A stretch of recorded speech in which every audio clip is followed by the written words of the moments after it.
it helped during the crisis to manage that problem. And we have found that as a very useful program. The issue is, have we reached the point where we think that the markets have settled, our foreign exchange market is behaving well, and therefore Bank of Ghana could probably, focus on its core business of managing inflation? These are the assessments that we are making, and these are the discussions we have had with the fund. We are evaluating, our exposure to the whole program and the risks that it brings to the bank. And then the bank's board would have to evaluate that report. That report is not yet ready. But once that report is ready, we will take a decision on when to exit. Well, welcome back from that quick break here on Key Point on TV3. We're also live on 3FM 92.7, also on TV3 Ghana on Facebook, DSTV channel 279, all across the world on 3news.com. We're live on a number of radio stations in the northern part of the country and also in the western region. We'll get to that shortly. But that was the governor of the central bank talking about the Gold for Oil program, disclosing that as of December 31, 2023, the consolidated capitalized cost incurred on the Gold for Oil operations was 2.43 billion. 2.43 billion cedis. Now, the bank, in its annual financial report for the year, said the carrying amount represented a cash balance worth 520 million Ghana cedis, and with the gold holdings in the vault worth 410 million Ghana cedis. Now, quite apart from that, as we found out in the financial report of the central bank, another loss of 10.5 billion, in fact, over 10.5 billion Ghana cedis was recorded as at the end of the fiscal year 2023. Now, the concern is about the continuous losses that have been recorded in the two subsequent years. I'm talking about 2022 and 2023. Now, the significant loss this time around, at least as of the end of 2023, as captured in the Bank of Ghana's own statement, was primarily attributed to an increase in what they described as total interest expenses on its open market operations. Now, I'm going to put something on the screen right now. Take a look at this. And this is where the concern stems from as to what has to be done, going forward. And what are the fundamental issues relating to what is happening at the central bank? There are a number of questions that Mama Yaga is asking, but take a look at this. Now, the bank explained that the rise in expenses was necessary to manage the economy's excess liquidity. So essentially, this open market operation you're talking about was to mop up excess liquidity because they had to manage the economic situation. But if you look at the trend, and my guest will be joining me shortly now, if you look at the trend, in 2019, the Bank of Ghana posted profits of 1.6 billion approximately. In 2020, they posted profits of over 1.5 billion approximately. In 2021, they posted profits of over 1.4 billion approximately. Then in 2022, they posted a loss of over 60 billion Ghana cedis. Over 60 billion Ghana cedis. And if you recall, when this loss was incurred, the explanation that was given by the central bank was that they had to take this decision to be able to save the economy. Save the economy because of the impact of this domestic debt exchange program. They had to take a chunk of the DDEP impact. Now, this time around, another over 10.5 billion loss posted. The Bank of Ghana has indicated that it has been impacted heavily, as we're seeing, by the DDEP, and it has to seek recapitalization from development partners. So the bank has assigned a memorandum of understanding to secure early recapitalization in the medium to long term. Now, that's according to the report. It was within the context of the second review of the ongoing IMF program, which concluded on April 12, 2024. If you look at, in the report, the cost of printing new notes, while the central bank was mopping up excess liquidity, the cost of printing new notes into the system or into the economy was 675.4 million. That was the cost of printing new notes. It was an increase of about 107.45% as against the previous year, where the cost of printing new notes was 325.6 million. That was about 86.78%. In the ensuing year, it rose to 107.4%. In 2021, the cost of printing new notes wasn't that much. Then if you look at other relative costs that were captured as well, travel expenses, you see it there,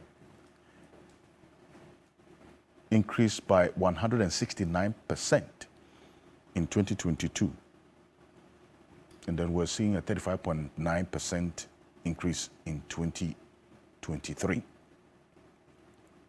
All of this has led to a number of questions being asked of what is happening at the central bank. And these are the questions that, for instance, the Boko Central Member of Parliament, Mama Yarga, has sent to the Bank of Ghana seeking answers going forward. Let's take a look at the questions sent to the Bank of Ghana under the authority of the Minority Leader, Dr. Kesela Tufosing. This is it. He says that he wants to find out, first of all, the total detailed particulars of the status of the write-offs made in respect of government's indebtedness to the Bank of Ghana.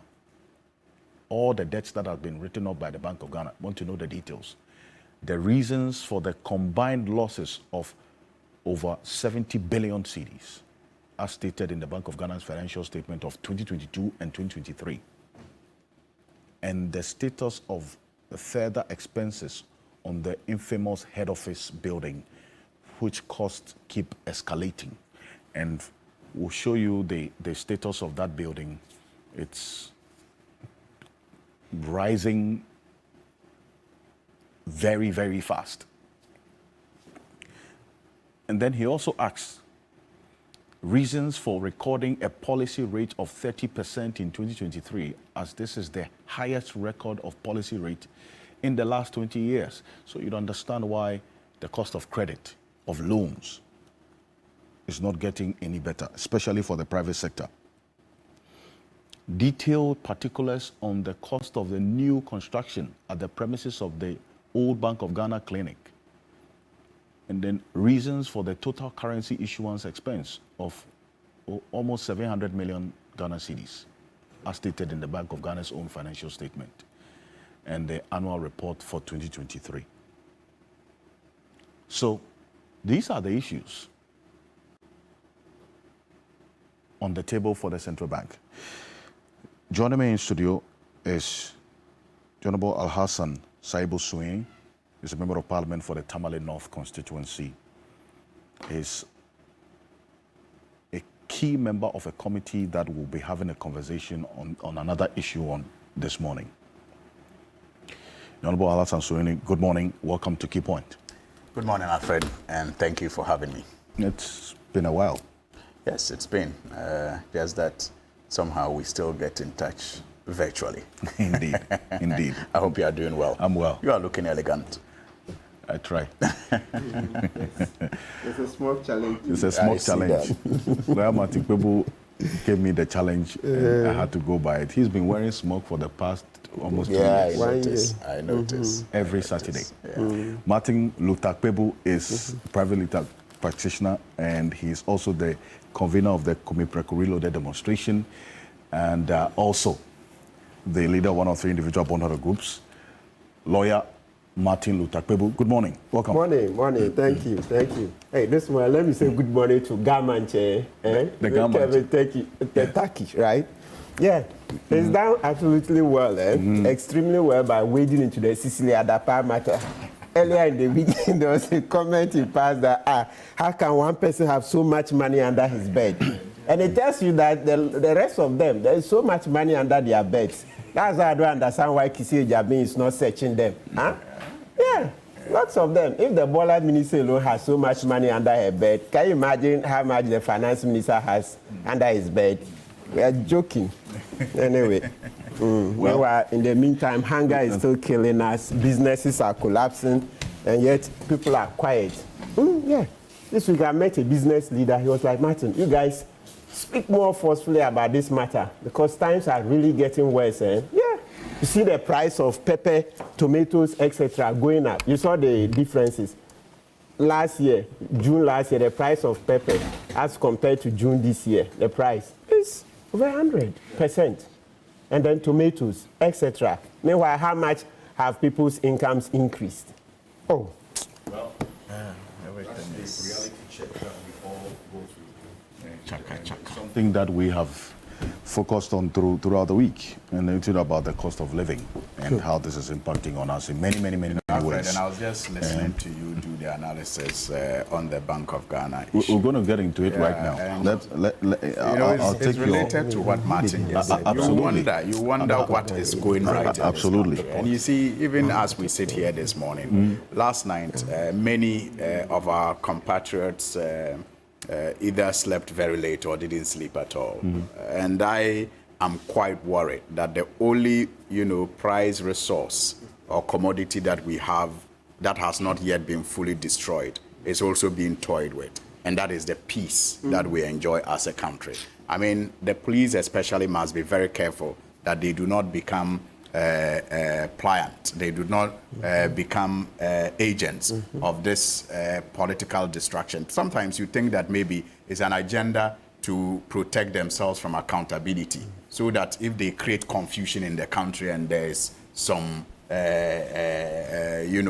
hula baloo, then they will not be held responsible and accountable for all the mess that they have created. I'm talking about the needless detention of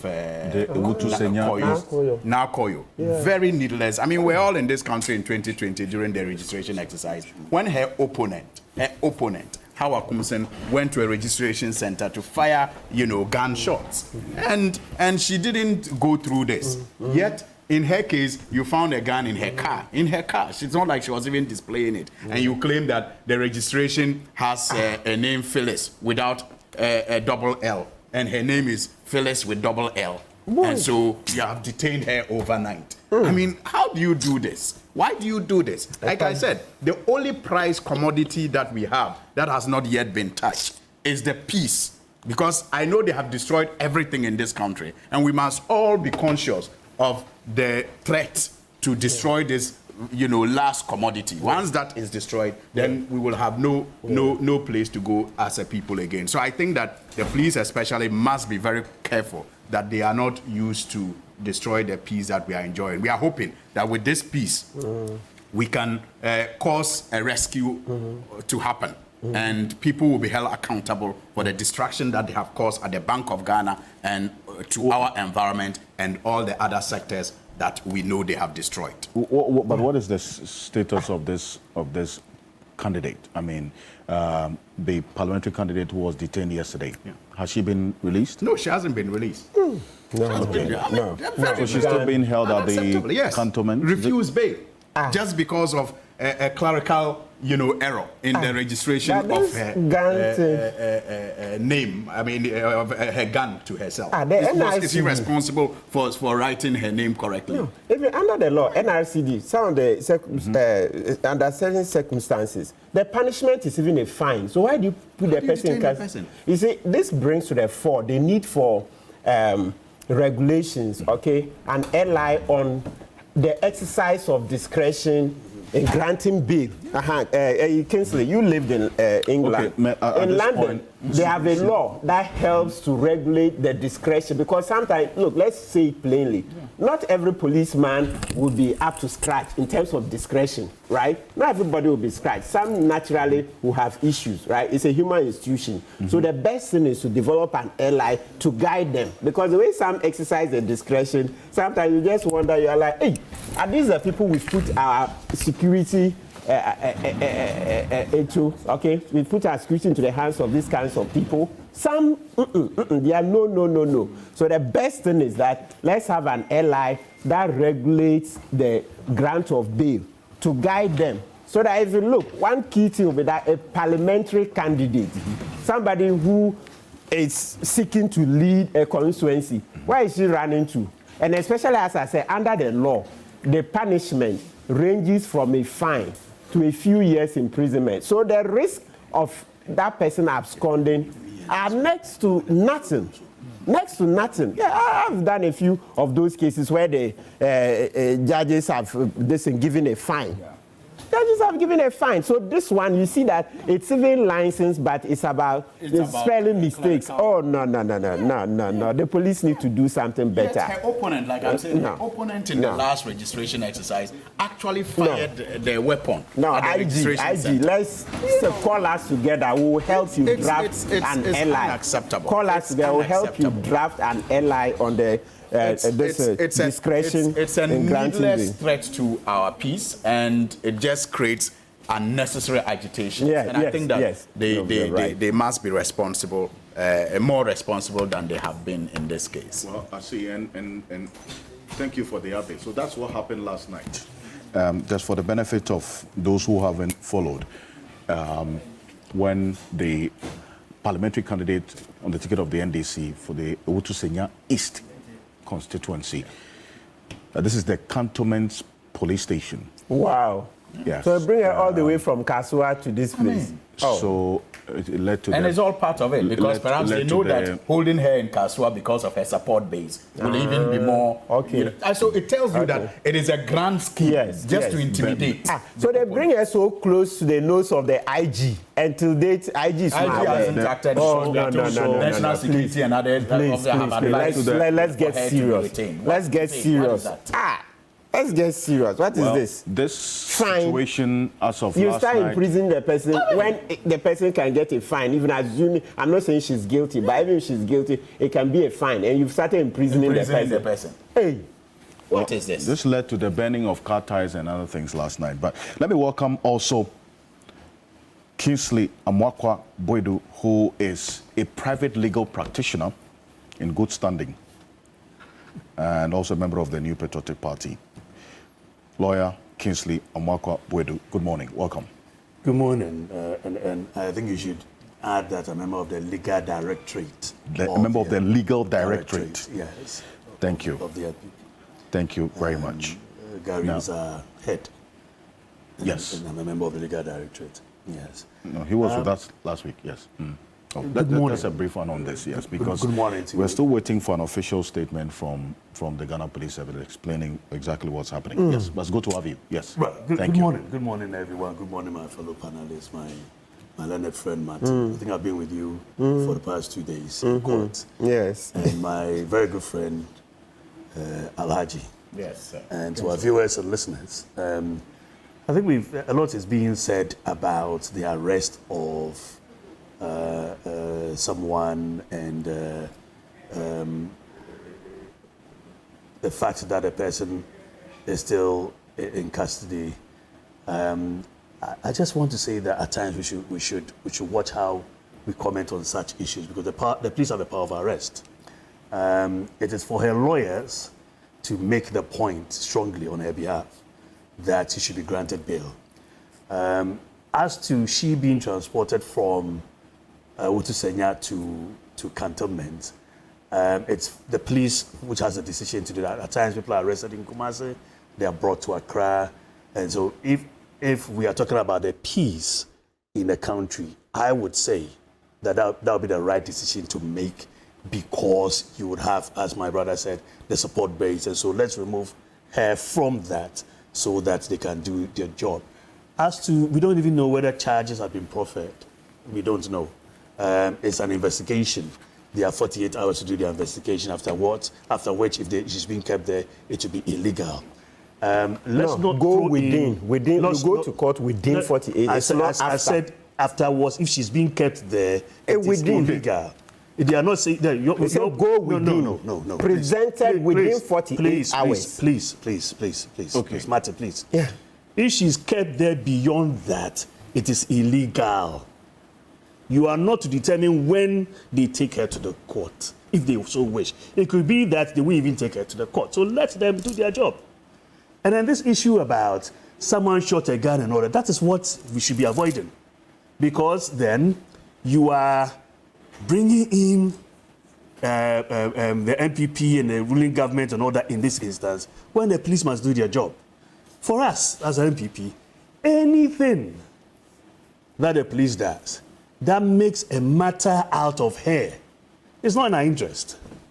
So this is rather drawing attention to her. Anything which will make a matter out of her is not in our interest. And we don't want that. So whilst we have a right, this is a very huge platform, we come and sit on it and we proffer our opinions on matters. Let us do so to make sure there's peace. Please do your job, but make sure that the rights of the person is considered. And from my party's position, we don't want any matter out of this. It is not that this rather is going to give us some political capital. No, we don't want that. So do your job. Be mindful of the constitutional right of the arrested person. Article 14 is there. Several other aspects. If you decide to charge, then we're now coming into Article 19 and whatnot. But for now, please, make sure you do your job well. If what is being said is that the missing of 2 L's and whatnot, please look at it carefully. Because, I mean, when you go and register a gun, you don't spell your name to them, I don't think. So you tell them your name, they will write it. Put it in there. So if there's something, then probably look at the administrative process and see whether whoever was writing, and I know a few of the guys there who are the units that sells gun or registers gun too. So probably let's not muddy it by saying that it's a grand agenda and whatnot. And for her being removed, if she was kept there, it would have been a grander. People would have come in, so please come here. Deal with it quickly, please. If it's beyond 24 hours, then please, before another 24 hours, or this matter, please, let's see how we resolve it. From my party position, we don't want any hero, coming out of this, because just do your job and do it. And it's good you underline and underscore the rights of the accused as well. Exactly. In all of this, which is you don't want to create that situation where you have abused her right. No, not at all. Because we understand she's a nursing mother as well. Hey. Is she? How? A nursing mother. Yes. Yeah, okay. She's a nursing mother. So please, and then Martin, you made a point that the IG does not know. We can't say IG does not know. Whatever happens, nursing mother, IG will know. So not that IG must sit up and whatnot. Let's stop that. Let's let them do their job. If it's a nursing mother, what discretion allows you to keep a nursing mother over a crime that you can get a fine? What I say, we must say IG should know. No, but that you are implying that IG does not know. That's like me. All right. Yes, I'm asking that IG saying it's not. No, you are saying an IG does not know. Come on, IG sit down. Yes. No. Kingsley, It's not. All right. It's political talk. It's political talk. All that you've also said is political talk. All I'm saying is it is a law. The law cuts both. The only commodity that we have to jealously guard now in this country is the peace that we all enjoy. And this We abuse the law like this. Nobody's threatens that abusing peace, any and law. we must speak You are not out even there and to ensure know that the police what is does not happening compromise at the police peace. station. You are not even there. You are just hearing things and you are doing tantrums. Do I have to go there before Yeah, but you don't throw tantrums when you are not seized with the facts. This is an issue Who that... is throwing It tantrums? is you are. Thank you. You I are. don't Now think you're it not is. saying, I don't oh, think it is. besides you, come I on. don't think it is a fair. It is a fair. It is a fair description of the of what expression is of happening. his. It is a fair. Let him talk for himself. It is a fair description. Thank you. That's me. Now, we're going to move into our issues while we keep an eye on what is happening there at the Cantonment's police station. Now, Dr. Richmond Echiahene, who is a banking consultant, is also joining us on Zoom. Dr. Echiahene, can you hear me? Good morning. If you can. Good morning. Yes, good morning. Thank you. Thank you so much for joining us. I'll start off with you. With this Bank of Ghana situation, because prior to 2022, as we saw, the central bank was posting profits. Then the domestic debt exchange program set in, and they say that they had to absorb a chunk of the impact of the DDEP, obviously because of their high-risk exposure to government instruments, investment in government instruments. Second year, subsequently, there's been another loss of over 10.5 billion cedis. The central bank says this loss is due to largely an increase in total interest expense incurred on open market operations by some 6.7 billion cedis. Does this wholly explain what is happening at the central bank?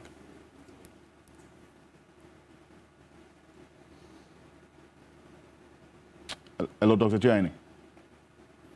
Unfortunately, we lost Dr. Echiahene, and I'll just come to you. I mean, this is something that Honorable Saini has concerned the minority, at least all Parliament generally, over the period. And you took then the step of demonstrating or on a peaceful protest that you went on, described with some expressions the central bank has, in fact, the governor has come to deny.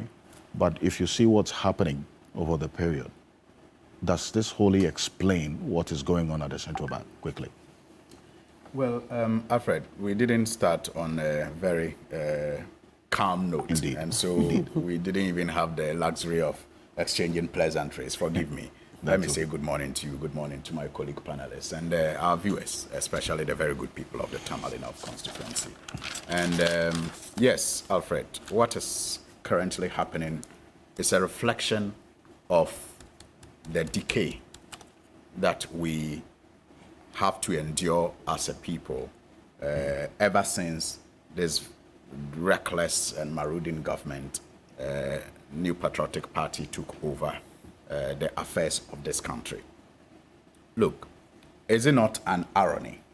Is it not an irony that you have a government that came into office and shut down banks, collapsed commercial banks in the name of restructuring our banking sector? Even when we in opposition at the time told them that they were doing the banking cleansing the wrong way. It's not as if our banking sector didn't have problems, but their approach, we said, was the wrong approach in dealing with the problems that the banking sector was afflicted with. They insisted that their approach was going to strengthen, banking in this country. In the end, we are all witnesses to what they did. They did not just collapse these indigenous Ghanaian banks, leading to job losses. They actually burden us with a debt of over 22 billion or 28 billion, depending on the books that you read.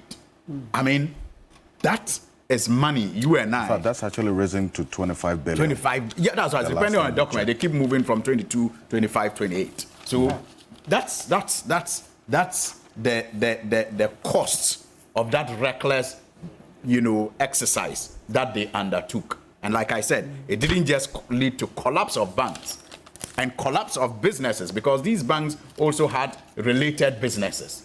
It also led to job losses and again burdened us with this huge debt as a people.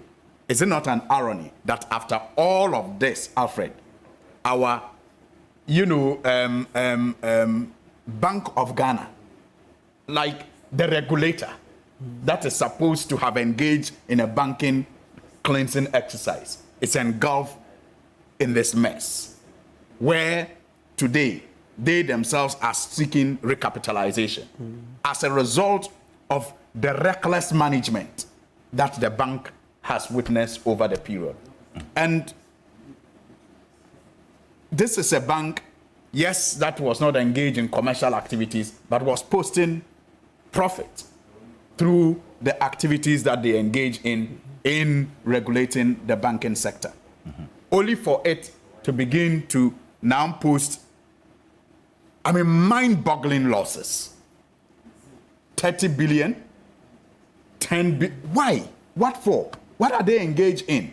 And for me, what is even most shocking is the fact that the bank in this state seems to be prioritizing a reckless construction of a headquarters. That, in my view... Why do you say it's reckless? Explain exactly why they need that headquarters. In the state that the Bank of Ghana is in today, why is the construction of a headquarters priority? Why? It says where they are now, in terms of this disaster risk and other things, they are not safe. Why? Is Ghana justification for that? Is Ghana threatened? What is the threat to that building that they operate from today? What really is the threat? They have operated there since God knows when, and they have never reported any attack, any loss, any threat. Why all of a sudden has it become so important? And go and look at the speed at which the construction is going on. Go and look at it. And it is not just, a simple construction. Look, the issues are such that you cannot wrap your head around it. First of all, the budget was supposed to be about $81 million or so. Even that, the PPA had problems with, the figure. And only for the Bank of Ghana to end up, presenting, as we speak today, a budget of about $250 million US. And see, we are not talking Ghana cedis. In these times, you are talking about millions of dollars that when the bank is posting losses, they are committed to the construction of a headquarters. When their present headquarters clearly does not affect their operations as far as we all know. Well, now from $81 million is to $250 million. And if you look at the way the budget increases, so sometimes, Alfred, it's as if it's a gig, like we say in Ghanaian parlance. It's like a gig. And so they start $81 million, and somebody comes and says, but the thing, my own no day inside, then they slap $20 million. Said that they approved, then it goes to 100. Then somebody too will talk, but the thing, my own no day inside, then they start $30 million. And that is how it has increased from $81 million to $250 million. And look, because Alfred, the excuses that the reasons that they give, the reasons that they give are simply not tenable. But they said that they approved the initial budget for this project before 2022, when they posted these losses. So this is a project that was on the table and funding had been made available for it. Alfred, that's what the central bank said. You see, the management of an economy or a company's finances, it's not rocket science. It's not different from the way you manage your personal resources. It's not. The fact that you plan to buy a car this year does not mean that when you are faced with eviction or your children are faced with what do you call it? School fees problems. because you have budgeted, you had already budgeted last year that you will buy a car this year, you must buy it. So management of an economy or the finances of an institution, it's not rocket science. It's just the way you manage your own personal resources. So that's why I say that all the reasons that they gave or they continue to give for their commitment to the construction of this headquarters just don't add up. They just don't make sense. And what for me is funny and most intriguing is how even the budget keeps changing. When even the PPA told them that the first figure they gave was, unreasonable or at least higher than they needed to construct the building, they found a way of more than doubling the initial figure that they proposed. And they come up with all these unreasonable excuses. In fact, the information we are getting as at this morning is that the $250 million is even likely to move again to $280 million. Oh. Yes, the 250, because the information we have is that there's another $30 million that is being discussed to slap on it.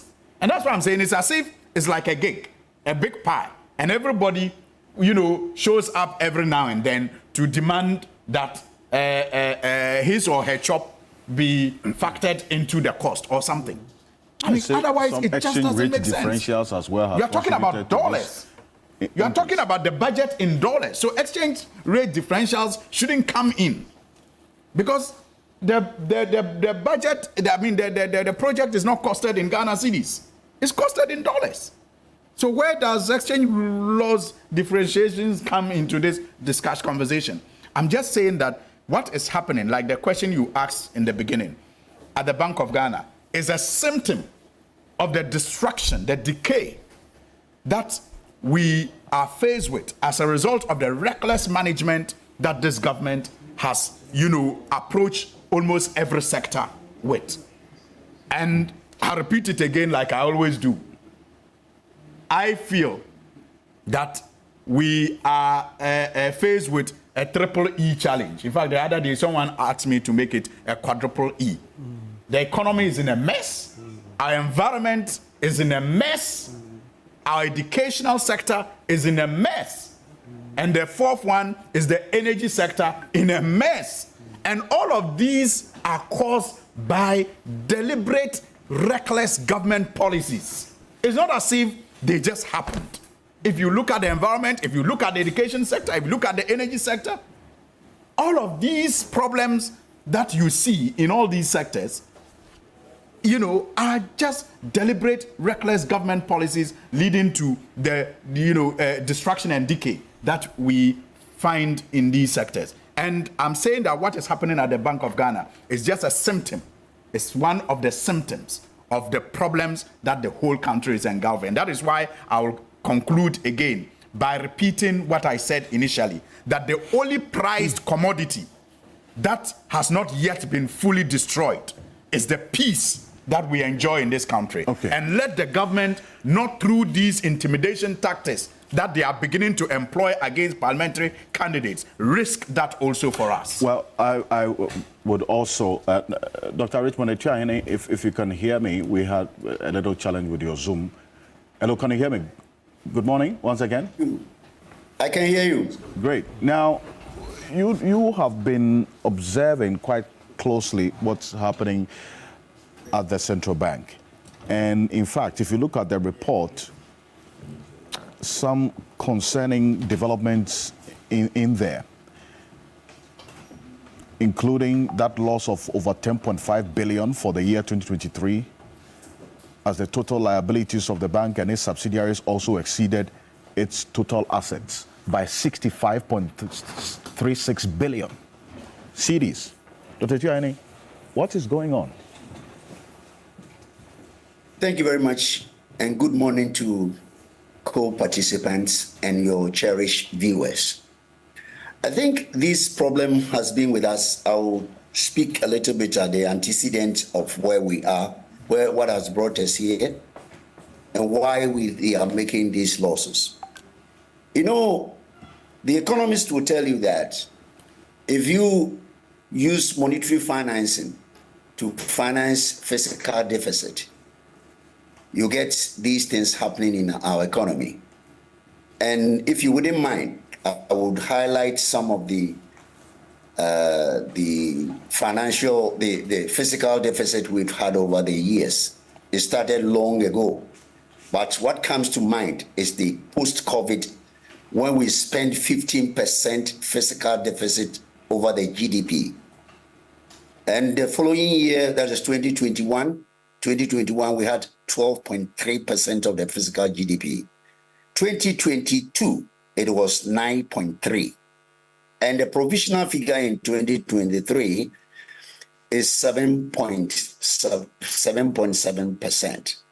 The question that we all have to ask yourself, if you have a fiscal deficit, who actually monetizes the deficit? Unfortunately, these things were financed by monetization by the central bank.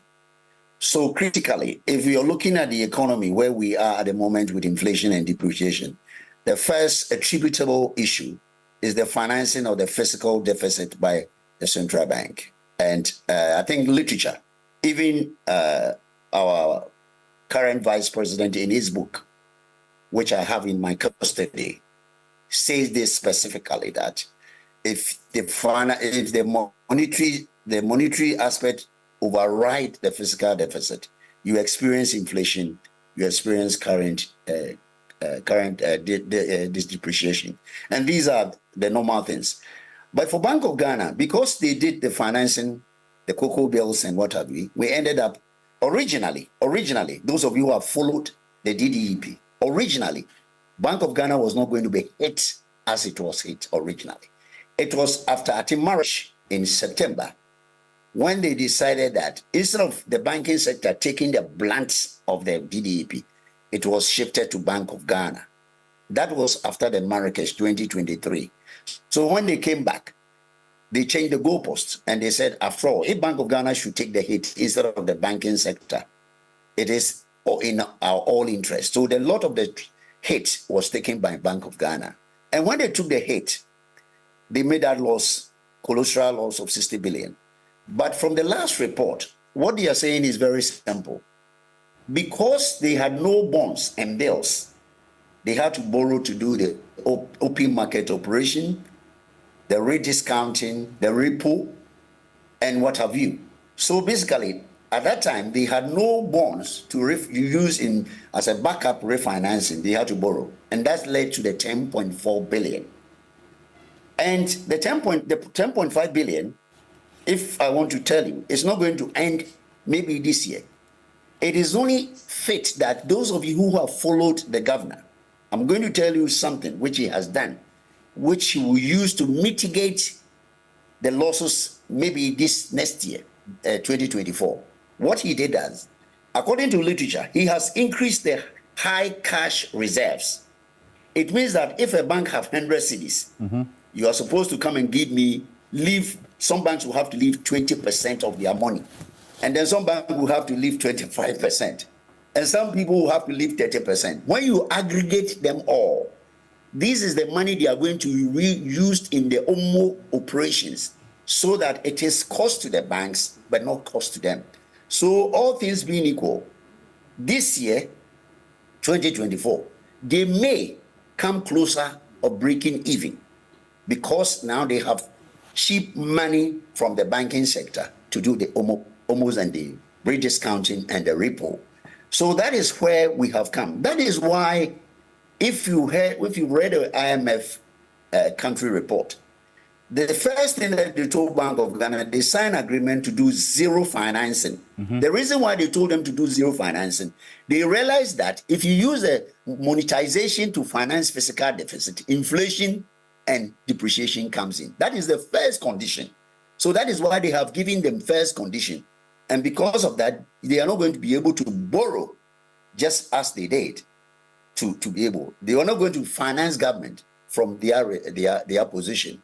So now the Bank of Ghana had to struggle. And strategically, that is what he has done to mitigate the losses. And I'm hoping and praying that come 2024, if they don't break even, they will just make a marginal loss that will put them maybe in the state of banking, the central bank regulation. That is what I will say for the time being. I see. And so that increase in the cash reserves ratio is, in your view and analysis, going to impact on the banks, the commercial banks, negatively from your own analysis and what you're seeing?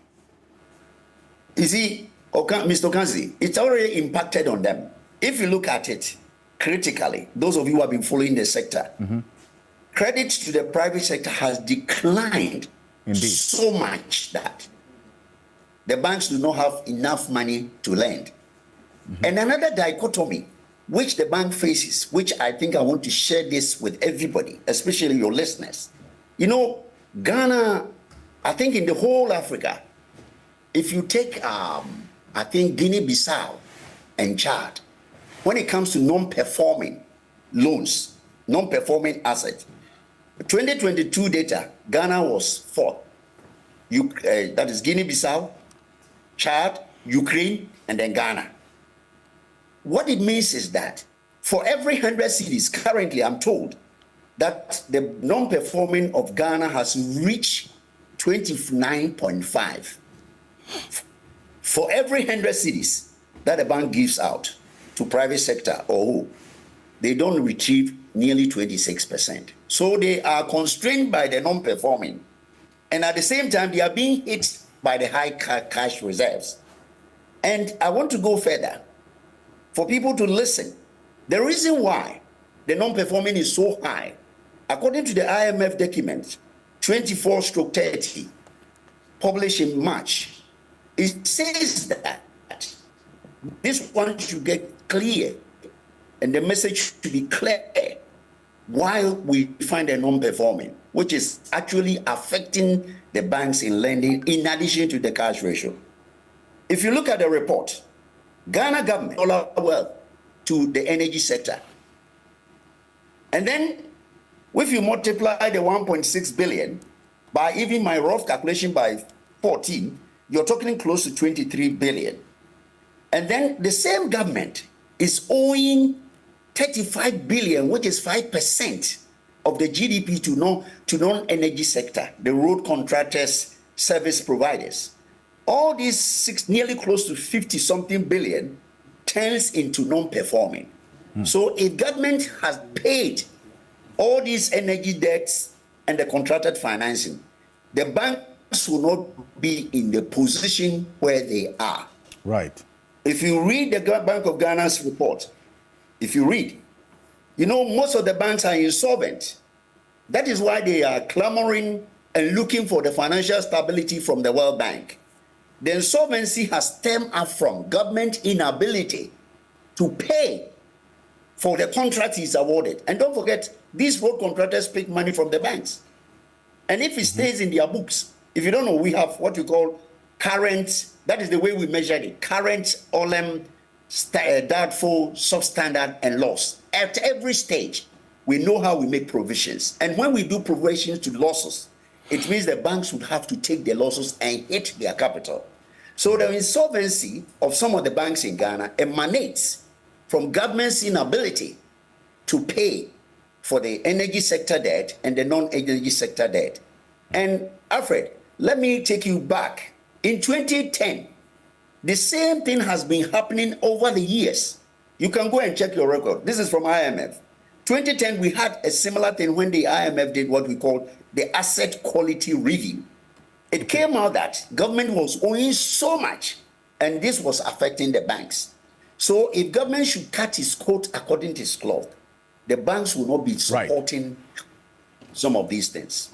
Dr. Richmond Echiahene, share your diagnosis of this situation and making that very important point about the decision by the central bank to set the higher cash reserve requirement for commercial banks and the impact that it is having on commercial banks. In fact, if you look at the Bank of Ghana's March 2024 Monetary Policy Committee report, private sector credit growth by banks remained sluggish.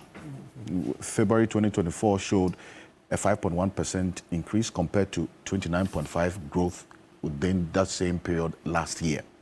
So from 29.5, we're seeing just 5.1% growth in private sector credit. But conversely, investment by banks in Government of Ghana and Bank of Ghana instruments surged by 53.6 billion, marking some 67.6% year-on-year rise. So we're seeing continuously investments in Government of Ghana instruments, which led to what we saw 2 years ago with the domestic detention program and the Bank of Ghana's own extreme exposure to the Government of Ghana instruments that led to this over 60 billion cedis loss that we're talking about. And even though, the Bank of Ghana is not supposed to be making losses, they are, in fact, making profits, they are also supposed to be making losses. So if you see this continuous losses being posted, that's where the concern is, to the extent that if now they are seeking recapitalization from development partners. That's according to the report. And then also in the report, and if you've seen a copy of it, the total liabilities of the bank and its subsidiaries exceeded its total assets. In basic accounting, that raises fundamental concerns. From this situation, does this concern you? And really, what should the central bank be seen to be doing? And then before you come in, let me welcome Nana Ohene Into, who has joined us again for the second time